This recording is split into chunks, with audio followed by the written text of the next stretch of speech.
Good morning, everyone. And thank you, learners, and thank you, Piotr, and your colleagues for inviting me and giving me this honour. I feel very honoured to be here. My main background is in English as a foreign language teaching, starting in the British Council. And for the last 9 years, I've been working independently in my own company, Constellata. But as Piotr explained, I've been spending quite a lot of my time working for Ingenta, which specialises, in fact, in working with publishers in academic and scholarly publishing. You can see the title of my talk. It's 10 years of mobile learning. What have we learned? And firstly, why do I think it's 10 years? In the beginning of the year, beginning of 2010, Steve Jobs of Apple announced the launch of the iPad, which then was released a couple of months later. And I think roughly 10 years was when we got smartphones were beginning to become genuinely smart, so to speak. So I thought that when we're looking to the future, particularly for mAuthor, it's interesting to reflect on what we've learned in that time. So during the talk, I'm going to talk to you about some research that I've been doing since 2010 on the future of the course book and looking at learner behaviour. I'm then going to talk about 3 projects that I've worked on, use them as case studies, and again, sort of reflect on what that might mean for us. Then look at emerging technologies. There's a picture here of a girl with a very heavy rucksack. And I think when Steve Jobs announced the iPad, I thought, here's an opportunity for people for that little girl to have a much lighter rucksack, to have everything in one device instead of all those books. We'll see what actually happened, but that was what I hoped would happen when the iPad was released. And here are some pictures of happy smile. They're always happy smiling, aren't they, in these photographs of children in the classroom. The first one is from the USA, going to the right. The second one's from Scotland, which has a different, if you know anything about the UK, we have different educational systems. England and Wales have a similar one. Scotland is quite different. Republic of Ireland is obviously a different country, and Northern Ireland is different again. So anyway, happy smiling children in Scotland. Next left is South Africa, and on the right is France. We're talking about France in a minute. That was what I thought would happen widely when the iPad was launched. Particularly, I'd assumed that there were because I was quite struck. This is some research I did with a friend and colleague, which we published in an academic journal called the IJ, International Journal of Computer Assisted Language Learning. IJ Courts. We published it in about 2013. And we identified what we called the superpowers of the handheld devices, of mobile devices. And as you can see, some of these are relevant to learning, some are not, to language learning, but and some of them, of course, are very interesting for us from a commercial point of view. So location, we know purchase channel, that's quite attractive for business to consumer. The touch screen, that's the key. Motion sensors, the multimedia is the bit that was really important for us. Connect, possibly, personalization and tracking, and then speech recognition as well. So we thought this range of capabilities were very attractive to us as educationalists, and particularly in language learning. And already 10 years ago, smartphones were becoming increasingly important to our daily lives. So this is a few years old, but I think it's relevant that people use the smartphones to stay connected, to research and read news, navigate, keep entertained, manage and plan. So course book research, I did an MBA between part-time, so I was working as well, between 2008 and 2010 at the Cass Business School in London. For my final dissertation, I saw the launch of the iPad and I thought, oh, this is really interesting. I'm going to look at the future of the course book. And the reason that I looked at the course book was it is, certainly in English language teaching, a commercially huge product. I mean, it's worth at least it was 10 years ago, the sector was worth at least $1 billion, pounds, billions per year. And for many publishers, this is the thing that made them profitable or not. Particularly the big 4 UK publishers, Pearson, Macmillan, Cambridge University Press, and the biggest of them for course books was Oxford University Press. So my methods, in true MBA style, I did a literature review. I had to apply the management disciplines of marketing, strategy, innovation. I did a lot of online desk research, and then I interviewed 10 experts who were people mainly in publishing, but also in language schools as well. And then I revisited the whole thing in 2016, which then was informed by working on relevant projects.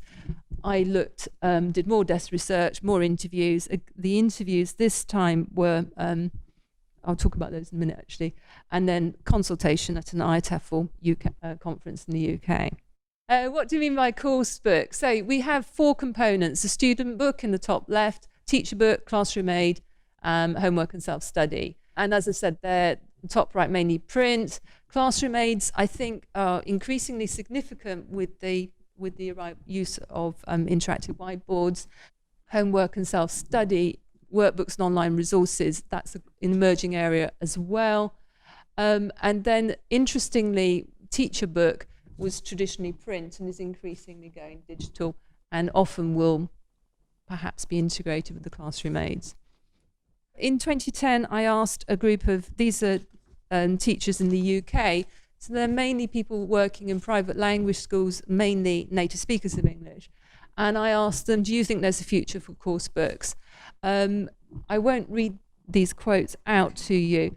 The word cloud is what I created, and I've used these again in the presentation.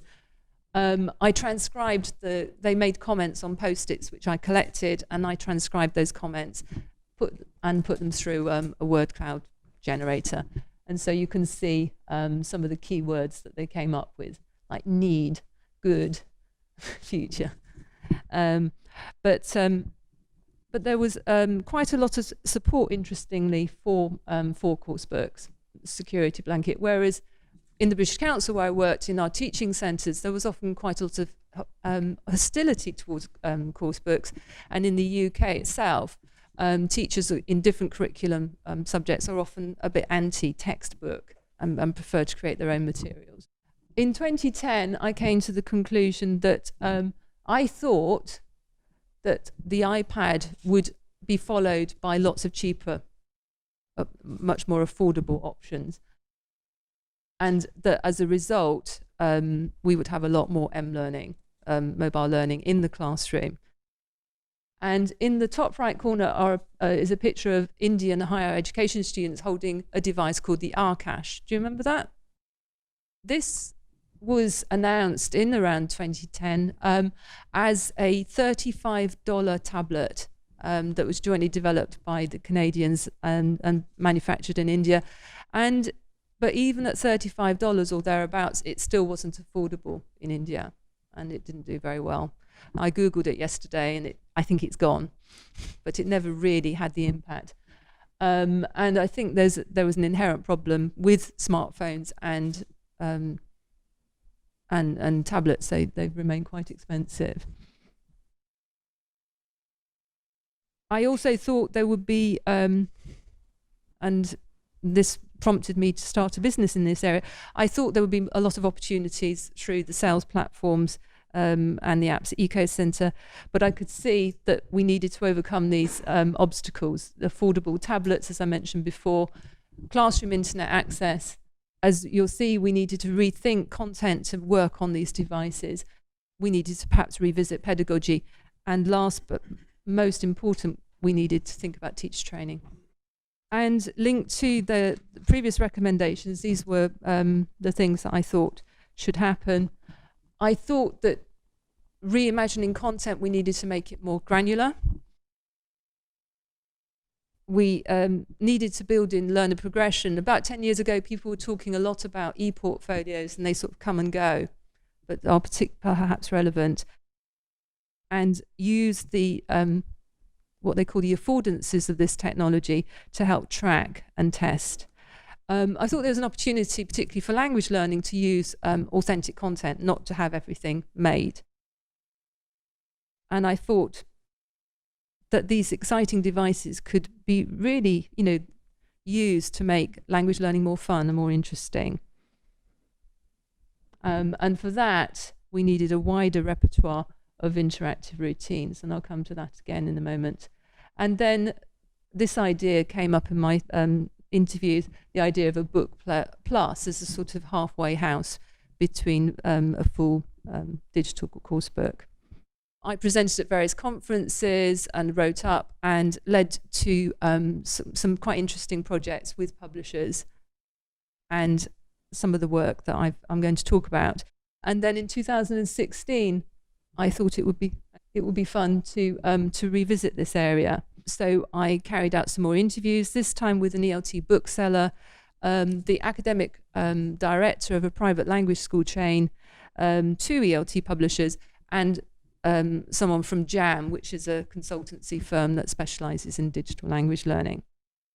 I also ran a workshop at the ITEFL conference, and as before, I created a Wordle of their talks. I noticed at that conference in 2016, out of the maybe 300 or 400 conference presentations, 25 were identifiably about course books. So they were still quite a hot topic. And this was the views.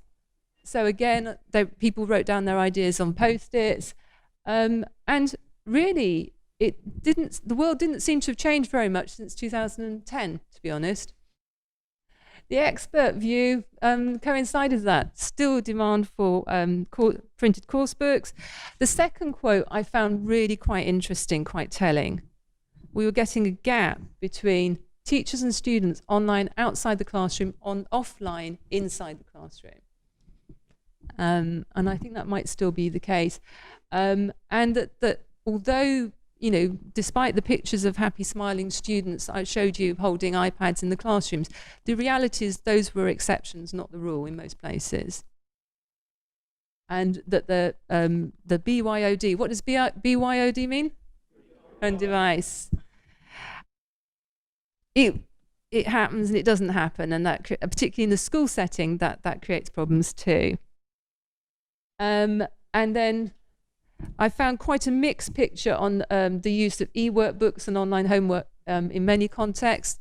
Perhaps one interesting exception was an interview I did with a German publisher called Nielsen, who said that although they were very excited, and I did some consultancy work for them in 2011, they were prototyping iPad apps. But in the end, they found their opportunity was the e-workbooks. The e-version of their course books. So the state ministries continue to buy the hard copy books, which are used in the classroom, but that the parents were beginning to pay for the digital version of the course book so that their kids could see it and work on it at home. So they were making money that way, and they were quite happy about that. And guess what? Teacher training was still an issue. What a surprise. And why was all this? As always, there had been some economic problems. Government budgets were being squeezed, and ministries of education globally were increasingly centralizing procurement. They were pushing prices down, and this had a knock-on effect on the budgets for developing content. Consumers were expecting stuff for free, and then as a consequence of, and we were getting into a bit of a vicious circle really, so publishers were circling around existing products, restructuring, cutting jobs, moving offshore. And so there was a feeling that this was restricting creativity. And people were very, very critical, as you can see in my interviews. Low-grade content and processes equals low-grade product, which suggests that people in this room, you have quite an opportunity against this sort of, if quality from your competitors going down and you can create better quality products, you have an opportunity there. There was also a feeling, and one of the pitfalls is that And I found this quote also quite interesting, and this was a quote from Cambridge University Press. User experience is often a book horribly squeezed into an iPad. So warning sign there. Copyright problems, I think you're probably all familiar with, that the stuff that you have licensed, that you're able to use in one print content, you have to go back, or sometimes you can't go back to the copyright owner to use it in another. I heard about this initiative from my German interviewee, and I don't know what the reality is of l'école numérique, and there was another, and the language strategy as well. France, of course, is special. It's got quite a centralized system. Are the écoles really digital? Schools really digital? That's you know, because I looked at it in 2016 and thought, gosh, that's exciting, but no. Non, pas encore. So yeah, and the other stratégie langue vivante. Did that happen? Same. Okay, so that's disappointing, because that could have been really something. But it also shows the tendency of governments to make these big, bold announcements and then nothing.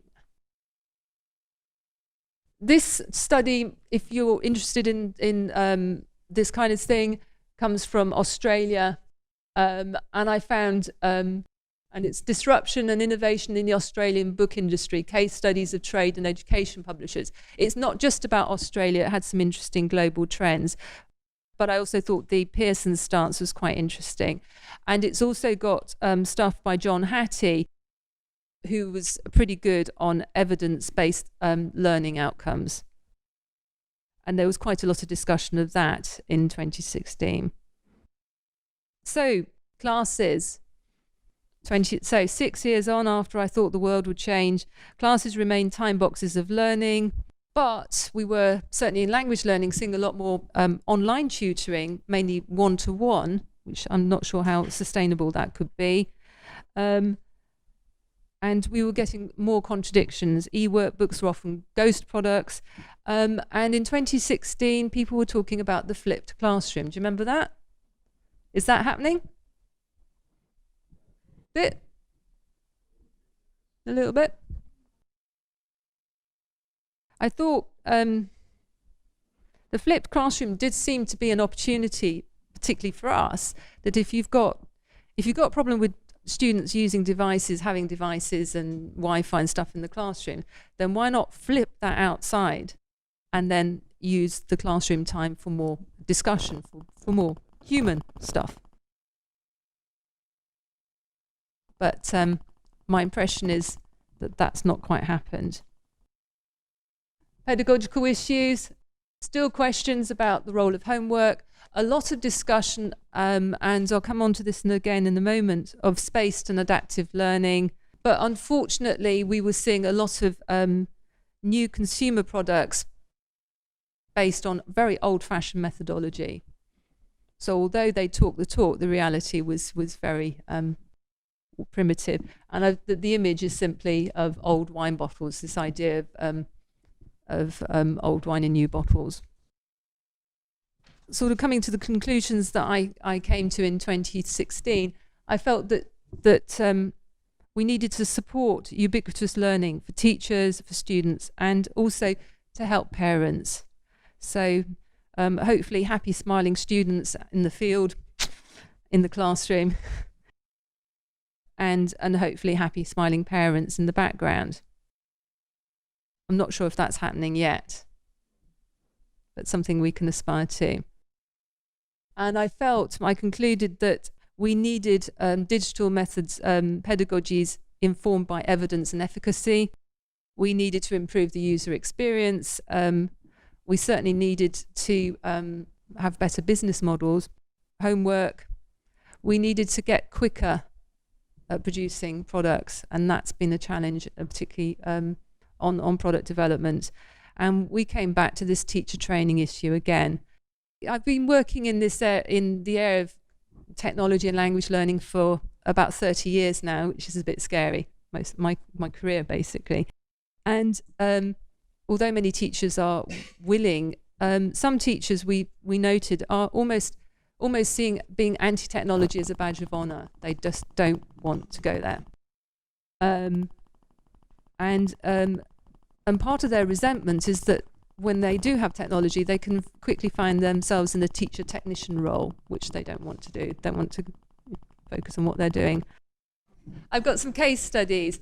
In 2010 was a catastrophe for me when I realized that Flash and Shockwave routines that I and others had lovingly worked on for the previous 10 years or more wouldn't work.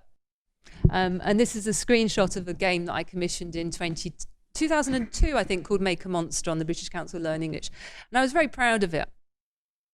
And actually, for some reason, it was designed to help kids. You know, the idea of dressing a doll?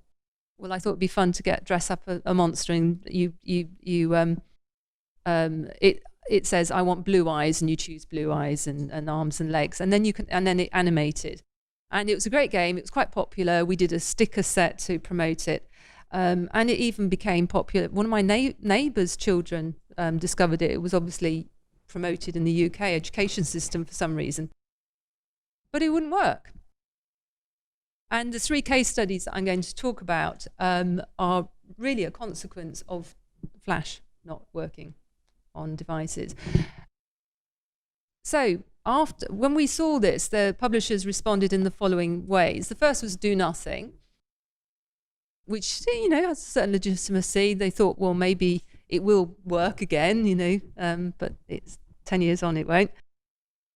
Or they started, after a few years when they realized this wasn't going to happen and more people were using smartphones and tablets, they started converting what they had, the animations, into YouTube type videos. We started creating apps. And then some clever people in this room started using HTML5, but that took quite a while. And then most people sort of did a mixture of all of the above. And this is my first case study, Docky. Have you ever heard of it? Probably not. Docky was, as I said, they're originally a CD-ROM product, or set of CD-ROMs, one for each language, that were created by, they were commissioned by a company in Cyprus called DS Media, and by the CEO of DS Media called Andis Hagikostas. And they were quite entertaining, and people liked them. They got good reviews in the Times and elsewhere. But 1999, 2000 wasn't a very good time to be launching a new CD-ROM product, was it? Because just at that time, the internet became a major, if you like, alternative distribution platform. And the big companies, particularly in the States and Canada, like Costco and Target, stopped selling CD-ROMs in the early 2000s. And everyone moved on to the web.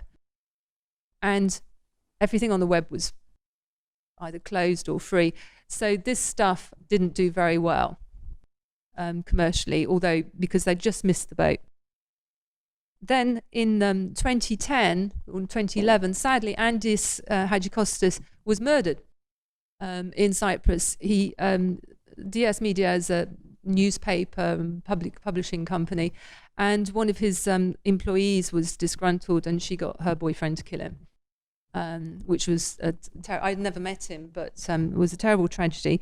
And his family looked at his legacy, and they thought, wouldn't it be lovely to rethink Docky as a set of apps?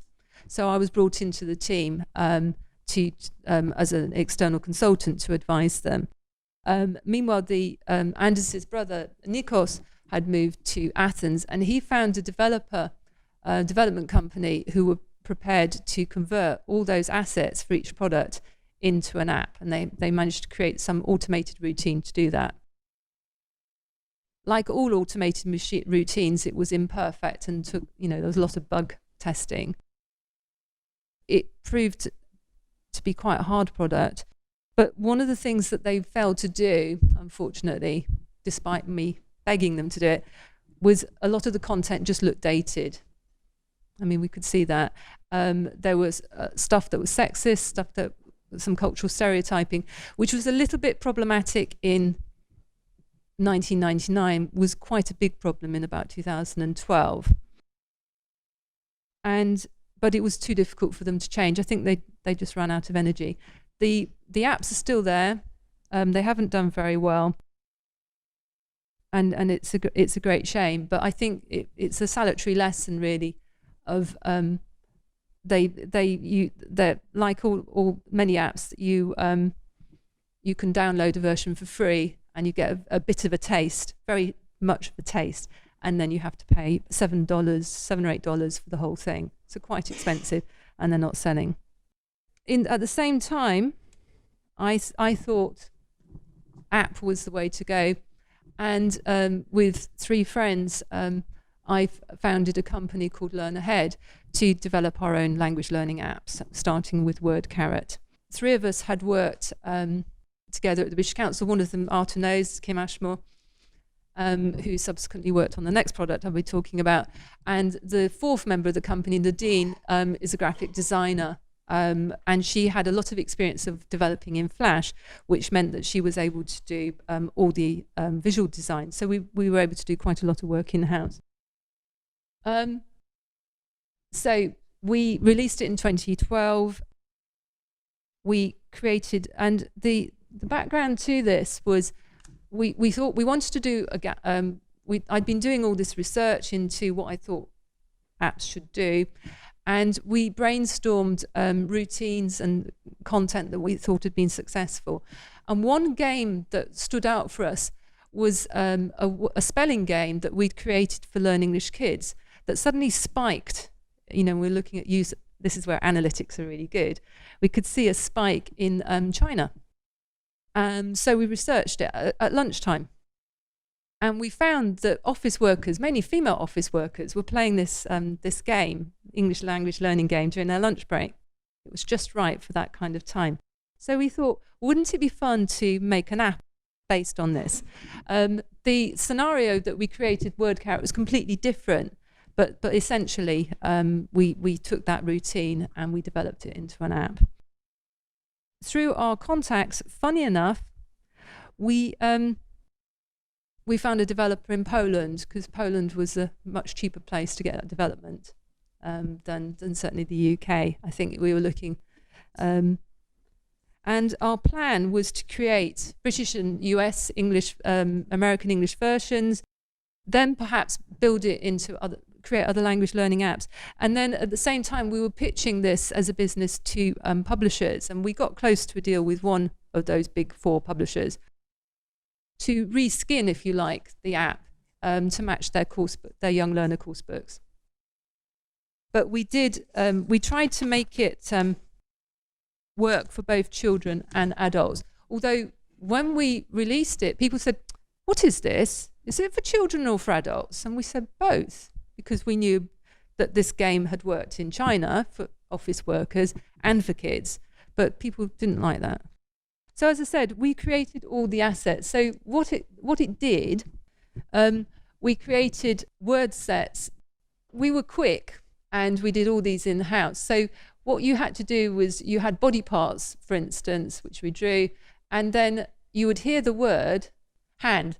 So you would hear the word hand, and you would have 3 letters come up, and you would tap on one of them, and up, if it was correct, it would appear on the board, and you'd get a buzz, a positive thing. If not, if you got it wrong, one of the rabbits died.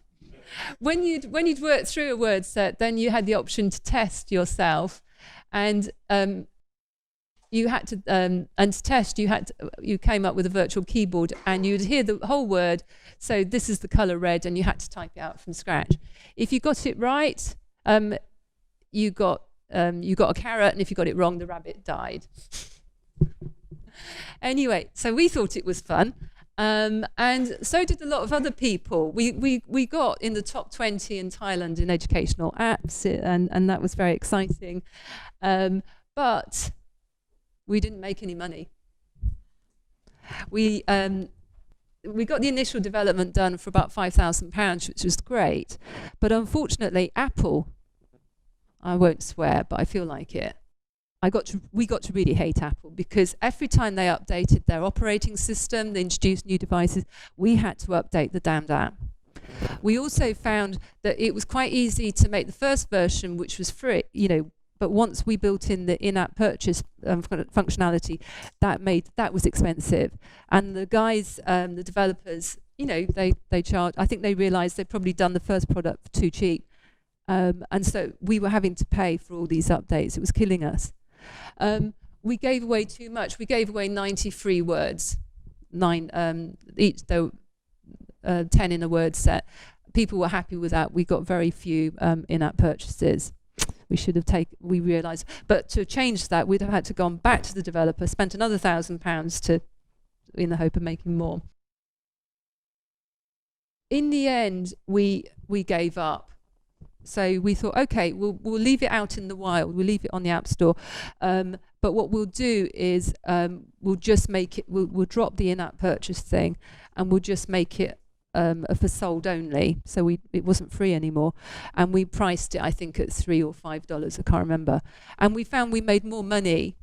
We were getting 5 sales a day than we ever did on the in-app purchase. So if it had been allowed to sit on the App Store, we might eventually, by now, have got our money back. But unfortunately, it stopped working. So it's not there anymore. We had to pull it. So the rabbit died. And that was our learning. So that put me off app development, to put it mildly. It was a huge disappointment, but a lot of learning. The third product is the best one, which is just as well because it's the one that I'd worked with YDP. Earlier I talked about the smartphone superpowers. One of the problems we had, one of the reasons I was so attracted to apps was that you could really use those superpowers. But HTML5 uses some of them. And we found that the ones that were most important for us, the touchscreen and multimedia, were enough for us to create some good interactive routines. YDP, Core Curriculum for English. And this is a product that was big and ambitious, and we started thinking about it in 2013, released it in 2014, so that's pretty quick. And the last thing I did with Arthur was the teacher training course that we created in early 2015. And that was my last trip to Gdansk when I came to be interviewed for that. And as you can see, we had 2 courses, primary and secondary. So that was a lot of content to write and a lot of digital assets to create. The challenges, I think, well, those were our challenges. All the content was written from scratch. Our advisor was Simon Greenall, who'd worked with YDP before. And we had to, what he did with a colleague was that they analysed the English language curriculum globally, informed by ones that they'd worked on, and they built one. And then we recruited teachers. And one problem we had was, I think you recall, was recruiting enough teachers who could write this stuff. Particularly that we were developing, or rather YDP was developing the interactive routines in parallel. So you couldn't see what you were writing for. We had to tell people, give people templates, and they had to imagine a gap filling exercise or a matching exercise. They couldn't see it. They couldn't see how it would work. And that was challenging, and we got variable quality in the materials, didn't we? So that was quite hard. And linked to that was that the writers were all over the place, weren't they? Physically, I mean. So that was challenging as well, and getting people to understand it. And we were on a deadline. And we had 17 exercise types. So, thinking about which compared to other products is a lot. And these are just a few. And so what you can see, that's the young learners version. And what was quite sweet was that the characters grew up during it. We had a set of characters and a robot in the primary series, and they got older as you went through the course. So they started little ones like that, and they got bigger. In secondary, we didn't have characters. We went for a much older feel. And as you can see, you've got the same routine in the primary version and the secondary version. But all these routines I mean, the joy you've got now with mAuthor is you can see what you're writing to, but the teachers, the materials writers had to imagine these and write to them. And I think when you were going into production, you had to do quite a lot of stuff to make them workable. And it's really thinking about emerging technologies. And again, something, just as we were caught out by maybe mobile devices 10 years ago, how can we be on top of things when the next big thing happens or set of big things happen? And in there, this was the big thing in 2018 at the BET show. What are those? Virtual reality headsets. Are they a big thing? Not yet, are they? No. They're a good way of making yourself look a complete idiot, aren't they? So what I've thought are these are perhaps the big things that we should be looking at: artificial intelligence, analytics, adaptive learning, machine translation, and other stuff. I've put, I see, if they're done well, AI, analytics, and adaptive learning kind of sit together for me when you're thinking about them from an education point of view. Because if you've got your AI and your analytics right, then hopefully you're getting that learner tracking that we talked about earlier, and able to create adaptive learning. Adaptive learning as a concept is not new. It's been kicking around my whole career. I remember someone talking about it. A friend in Portugal, her father talking about it. He worked in as a sales director for drugs, legal drugs, and he was talking about how they were doing product training using adaptive learning 30 years ago. So it's not new, but it's not always popular, and it's not easy.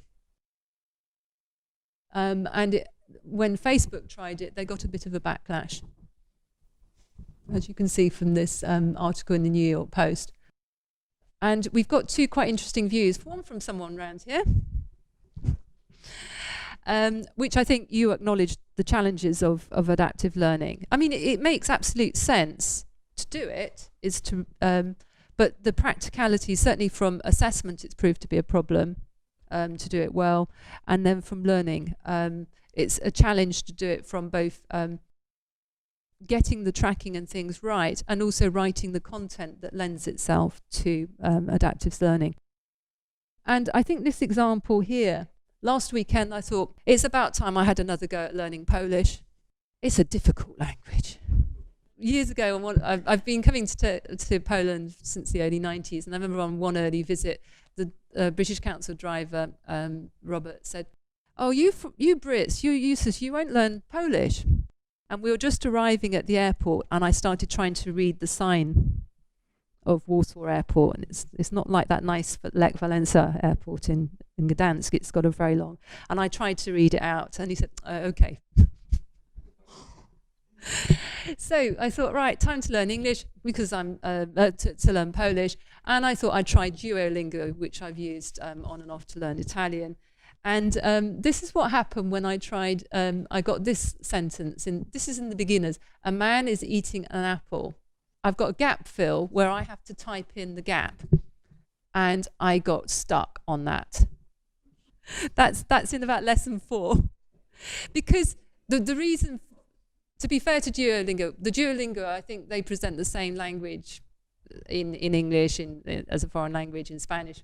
So it just happens that man and girl is another one I'm still struggling with.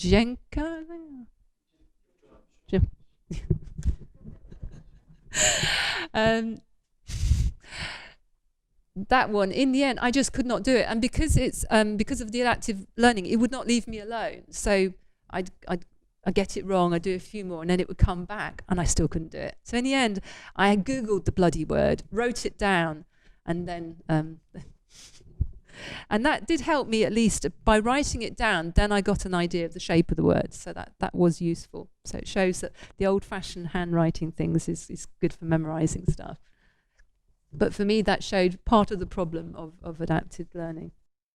But I was using it again this morning, and I'm now, working my way through food and things, and I found that a lot easier. So why was I bothering to learn Polish? Is that a good translation? It's a bit worrying, isn't it? When my Polish friends write stuff in Polish on Facebook, I can click a button and I get an instant translation. So the question is this this is going to put us out of business? A couple of us were talking last night about in 1989, everything changed around these parts. And one consequence, of course, was that Russian stopped being the first foreign language taught in Poland, Hungary, Croatia, Slovakia, and so forth, Czech, and a whole load of teachers were no longer needed. At the British Council, we worked very hard with the Ministries of Education to retrain many of those teachers, and I was involved in some of this, to teach English as a foreign language. That was quite a painful thing for them. But if we stop needing, but people now learn English not because they love English or they have a huge interest in British people, American people. It's an international language. If you don't need it anymore, what's going to happen?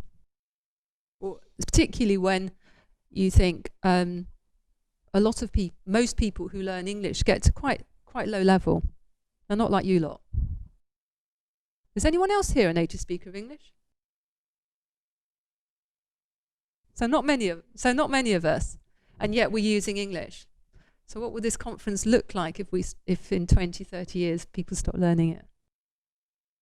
Certain transactional stuff. I was watching something on TV a year or so ago, a travelogue in Vietnam, and these English-speaking tourists were on the train, and the waiter got his smartphone out, and they each took turns in speaking to the smartphone for the interaction. So you could already see that there was a new skill set that people need to develop if they don't learn a language on how to interact. So you can imagine that waiters here might think, do I really want to bother? And particularly if they are working with, say, Chinese customers, perhaps they would like just to use the device. So anyway, so that for me is quite a challenge, but that would be quite a big gap in the curriculum if ministries of education thought, you know what, we'll just drop it. And we come to my last slide, which is what's coming next. IoT, so lots of devices. Perhaps the most popular is the Alexa, Amazon Echo. I couldn't remember what it's called, and that's one in my kitchen that my husband uses when he's cooking, which is quite a lot. And it's fine. It can be a bit intrusive. You're having a conversation and then suddenly it will chip in with an spooky. And people have got surveillance tools, doorbells, everything seems to be connected. My dog has a tracker because he keeps getting lost. There are just so many devices, and which may or may not be relevant to English, to education. This was something that was much hyped about, Google Glass. Do you remember that? Apparently not. I checked, and it is still being used in medicine. So it is used, but it was much talked about, wasn't it? But people, I think, found it too spooky and possibly too expensive and breakable and stuff. But they didn't take off. The last example, wearable technology, is the Apple Watch, and there are other watches as well, and they seem to be taking off. And this is an app made by a company represented here, M Studio. So this is actually a German app that you can play on your watch if you're so inclined, if you can read the blessed thing. One of the paradoxes of these devices is that you probably need to be fairly old to afford one. They can't read it, although I did get the bigger one, so I could. But mainly, I don't see, at the moment, they're not really used for education very widely. They're more used for sport, which is why I'm a runner, I use it. Communication and health as well. It is quite clever. I fell over out running with some friends, and it noticed and said, "Oh, you're all right." But it didn't call an ambulance because I got up again. And it even did an ECG on me in the summer. I was all right. So they're quite. So I can imagine they've got some potential, but I'm not quite sure what. So that is the end of my presentation.